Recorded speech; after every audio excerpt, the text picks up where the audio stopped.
بسم اللہ الرحمن الرحیم۔ معاصر دنیا میں ریاستوں کی جانب سے رائج کرنسی کی ابتدا کیسے ہوئی؟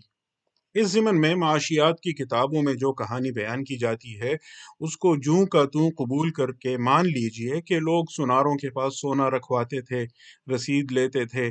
بعد میں سونا لینے کے لیے تو بہت کم ہی کوئی آتا تھا، بس رسیدوں کا تبادلہ ہی ہوتا تھا آپس میں، اور یوں وہ رسید کرنسی نوٹ بن گئے۔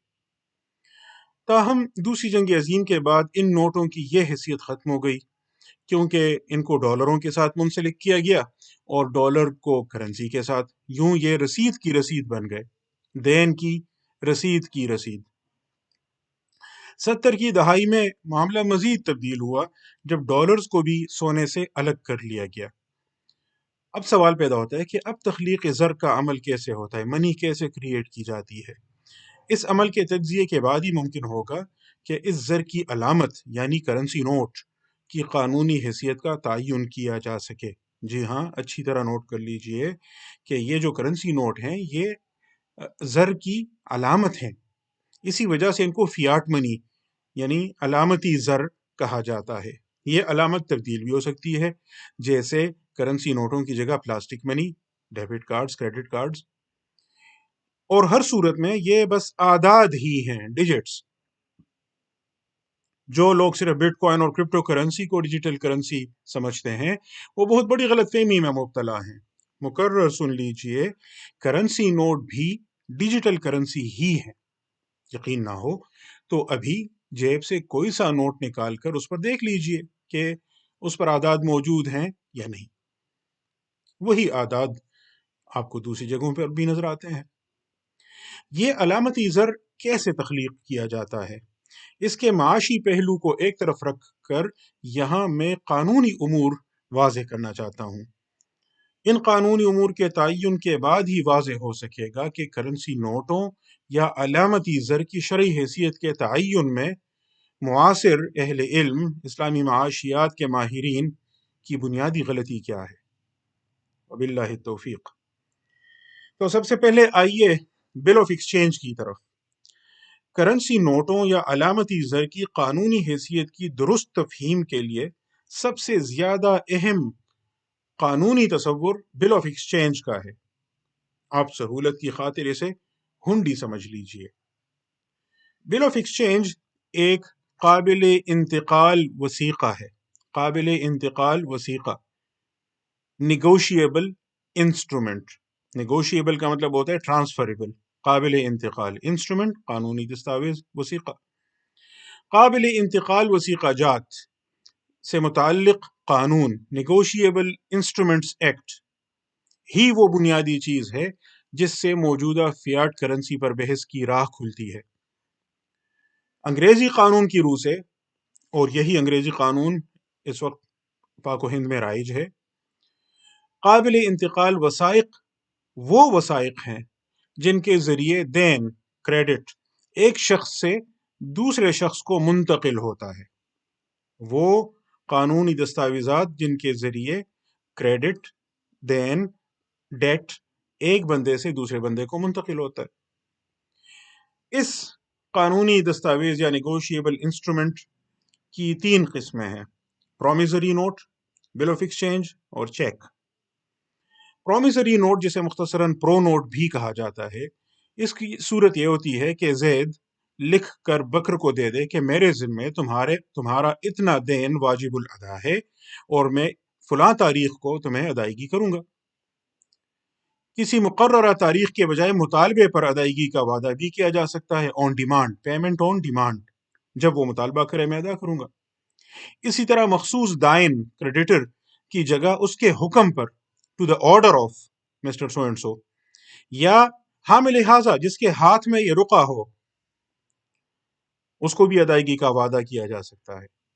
تفصیل تو آگے آئے گی انشاءاللہ، لیکن کرنسی نوٹ دراصل ایک ایسا پرو نوٹ ہے جس کے ذریعے حامل رقع کو مطالبے پر ادائیگی کا وعدہ کیا جاتا ہے۔ یہ ہے کرنسی نوٹ کی اصل حیثیت۔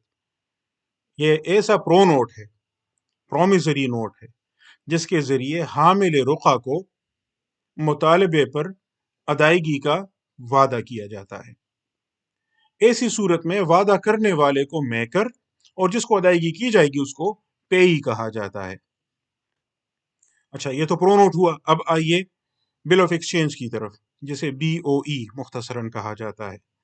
اس میں 2 کے بجائے 3 فریق ہوتے ہیں، اور اس کی صورت یوں ہوتی ہے کہ زید بکر کو لکھ کر دے کہ وہ عمر کو یا اس کے حکم پر یا حامل رقع کو اتنی رقم فلاں تاریخ کو یا مطالبے پر ادا کر دے۔ یعنی ایسی مختلف صورتیں ہوئیں۔ ایک بندہ دوسرے کو کہتا ہے کہ تیسرے کو ادائیگی کرو، یا اسے کرو یا اس کے حکم پر کسی کو کرو، یا بیرر کو کر دو، جس کے ہاتھ میں رقع ہے اس کو کر دو۔ کب کرنا ہے؟ فلاں تاریخ کو، یا جب وہ مطالبہ کرے، آن ڈیمانڈ۔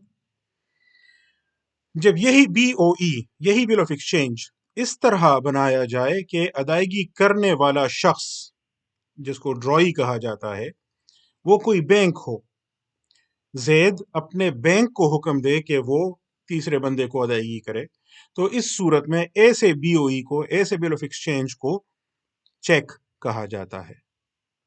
گویا زید بینک کو حکم دیتا ہے کہ وہ چیک پر جس کا نام لکھا ہوا ہے یا حامل حاضہ کو اتنی رقم فلاں تاریخ کو یا مطالبے پر ادا کر دے۔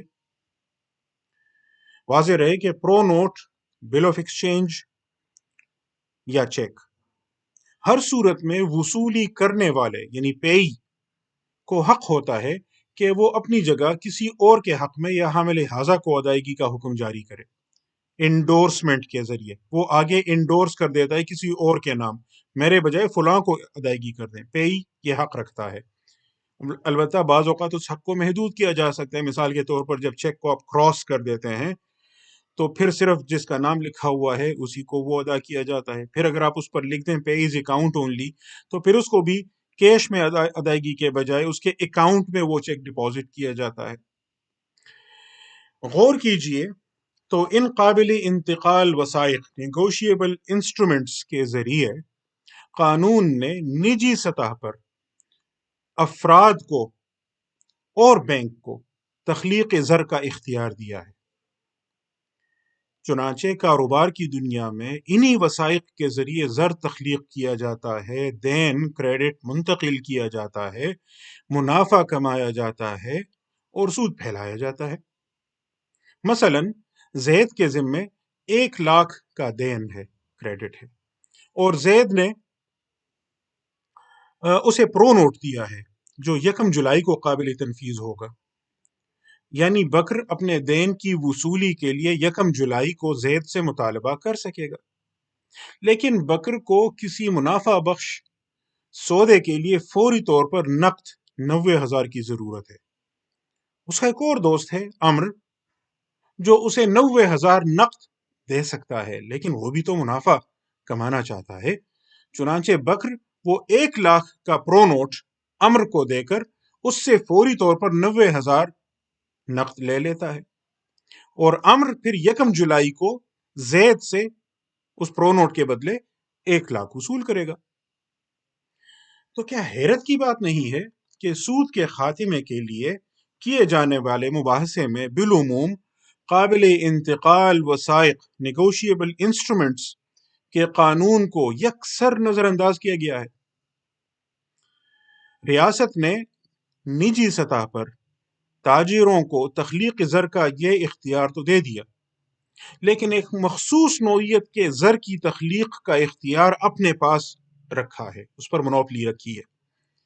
وہ ریاست کے علاوہ کوئی اور نہیں کر سکتا، ایک مخصوص نوعیت۔ چنانچہ اسی نیگوشیبل انسٹرومنٹس ایکٹ میں قرار دیا گیا ہے کہ ایسا پرو نوٹ جو حامل رقع کو مطالبے پر ادائیگی کے لیے ہو، حامل رقع کو مطالبے پر ادائیگی کے لیے ہو، ایسا پرو نوٹ صرف اسٹیٹ بینک ہی جاری کر سکتا ہے۔ ادنا تأمل سے، تھوڑے غور سے معلوم ہو جاتا ہے کہ ایسا پرو نوٹ ہی وہ نوٹ ہے جسے آج ہم کرنسی نوٹ کے نام سے یاد کرتے ہیں۔ جسے یقین نہ ہو وہ کوئی سا نوٹ نکال کر دیکھ لے جس پر لکھا ہوا ہے بینک دولت پاکستان حامل حاضہ کو مطالبے پر ادا کرے گا 100 روپے، 1000 روپے، کوئی سا نوٹ دیکھ لیجیے اس پہ لکھا ہوگا بینک دولت پاکستان اتنے روپے حامل حاضہ کو مطالبے پر ادا کرے گا. یہ پرو نوٹ ہے جو پیبل ٹو بیئرر ہے آن ڈیمانڈ. اب ذرا اس کے شرعی پہلو کی طرف بھی آئیے، اور عام طور پر اس ضمن میں عقد حوالہ کی بات کی جاتی ہے. حوالہ، assignment of debt, bill of exchange اور اس طرح بینک چیک بظاہر عقد حوالہ سے مشابہ لگتے ہیں. شاید یہی وجہ تھی کہ ابتدا میں کئی اہل علم کی رائے یہ بنی تھی کہ کرنسی نوٹ عقد حوالہ کی دستاویز ہیں، سند الحوالہ ہیں. یہ رائے کم از کم آج تو نہیں مانی جا سکتی، کیونکہ جیسے میں نے پیچھے بھی عرض کیا اور پھر اگلی اقساط میں بھی مزید وضاحت آئے گی انشاءاللہ، کہ اب تو ان نوٹوں کے پیچھے سونا ہے نہیں، دین موجود نہیں جس کی یہ رسید تھی. تو اب تو یہ رسید والی بات تو ختم ہو گئی ہے. لیکن جس وقت یہ رائے دی گئی تھی اس وقت بھی چند اہم امور نظر انداز ہو گئے تھے. اس کے لیے عقد حوالہ کے جو شرعی شروط ہیں ان پر تھوڑی بحث کی ضرورت ہے. عقد حوالہ میں 3 فریق ہوتے ہیں، جیسے بل آف ایکسچینج میں 3 ہوتے ہیں. عقد حوالہ میں کیا ہوتا ہے؟ دین کسی اور کی طرف منتقل کرنے والا ہوتا ہے ایک بندہ، چونکہ اصل میں اس کے ذمے دین ہوتا ہے اس لیے اس کو اصلی مدیون یا مدین کہا جاتا ہے، پرنسپل ڈیٹر. اور چونکہ یہ اس دین کو کسی اور کے ذمے منتقل کرتا ہے اس لیے اسے اسائنر یعنی منتقل کرنے والا بھی کہا جاتا ہے. یہ ایک فریق ہوا. دوسرا فریق اس معاہدے میں وہ ہوتا ہے جس کی طرف دین منتقل کیا جائے، محال علیہ، اسے آپ اسائنی کہیں. اور تیسرا فریق وہ ہوتا ہے جس کا دین منتقل کر دیا جاتا ہے، محال، جس کو کہا جاتا ہے آپ میرے بجائے فلاں سے لے لیں. وہ اصل میں کریڈیٹر ہوتا ہے، دائن ہوتا ہے.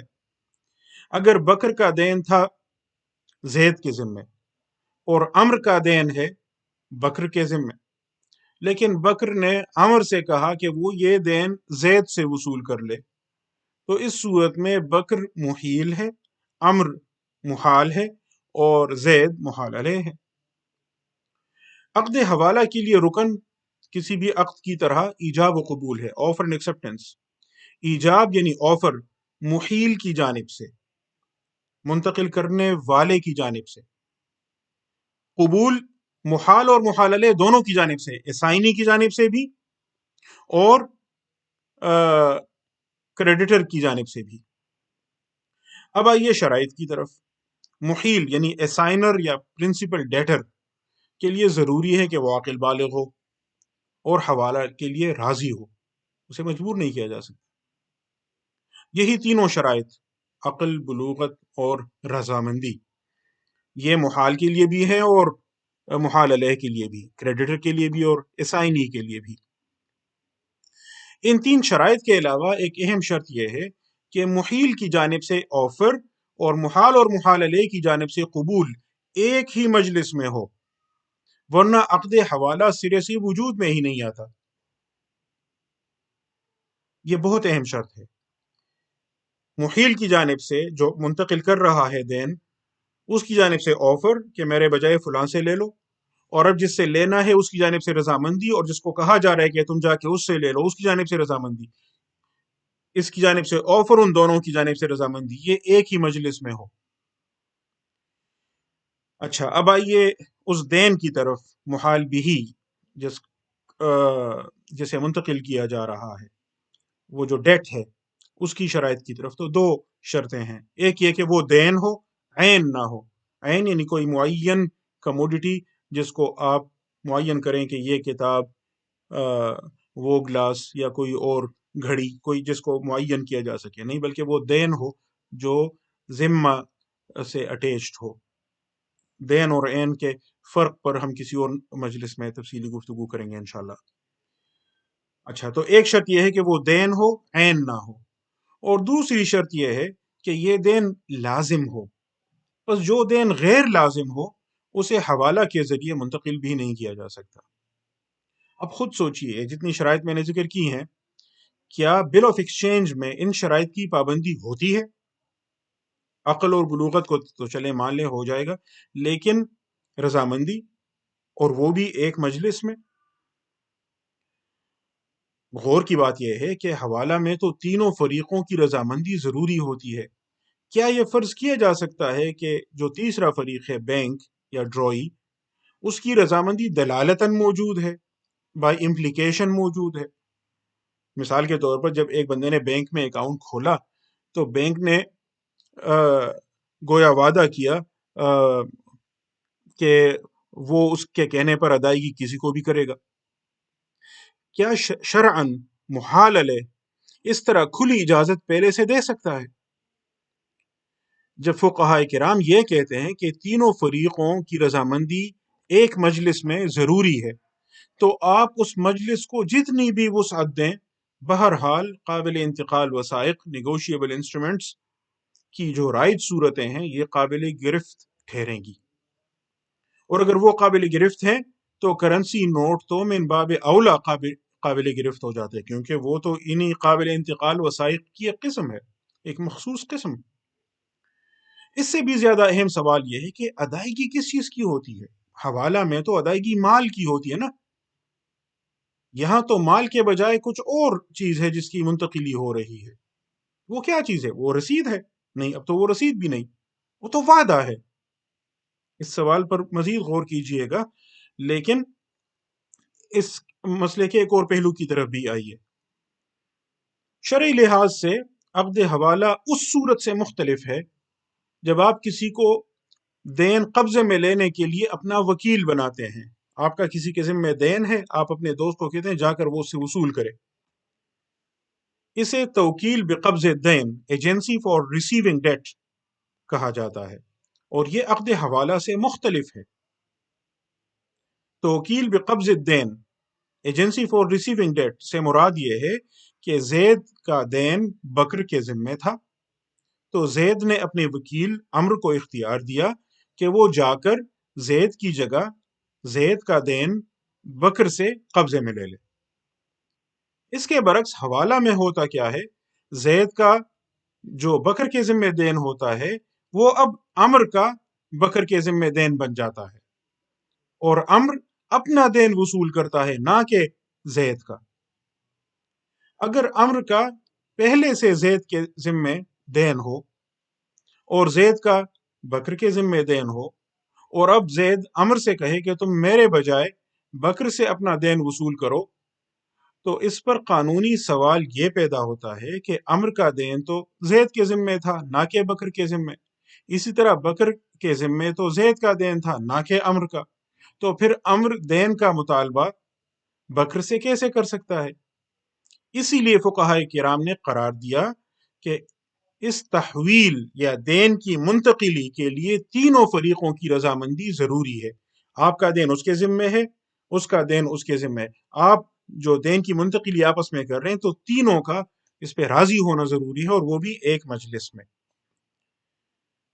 قابل انتقال وثائق کے ذریعے دین کی منتقلی ہوتی ہے، اور انہیں توکیل بقبض الدین نہیں کہا جا سکتا، لیکن اس کے باوجود عقد حوالہ کے برعکس ان میں جس بندے نے ادائیگی کرنی ہے اس کی رضامندی کی کوئی ضرورت نہیں ہوتی، بلکہ پیئی جس نے ادائیگی کرنی ہے، جس کو ادائیگی ہونی ہے، اس کو آگے کسی اور شخص کے نام بھی انڈورس کر سکتا ہے، اور اب یہ نیا شخص انڈورسی وصولی کا حقدار بن کر پیئی بن جاتا ہے، پھر یہ نیا پیئی اس کو آگے مزید بھی انڈورس کر سکتا ہے، اور ڈرائی جس نے پیئی کو پیمنٹ کرنی ہے اس کو اعتراض کا حق نہیں ہوتا، بلکہ اس سے بھی آگے بڑھ کر پیئی کو یہ حق بھی حاصل ہوتا ہے کہ کسی مخصوص شخص کے نام انڈورس کرنے کے بجائے اسے حامل حاضہ کے نام پر انڈورس کر دے، بیرر کے نام انڈورس کر دے، تو جس کے ہاتھ میں بھی وہ کاغذ کا ٹکڑا ہے، وہ وثیقہ ہے،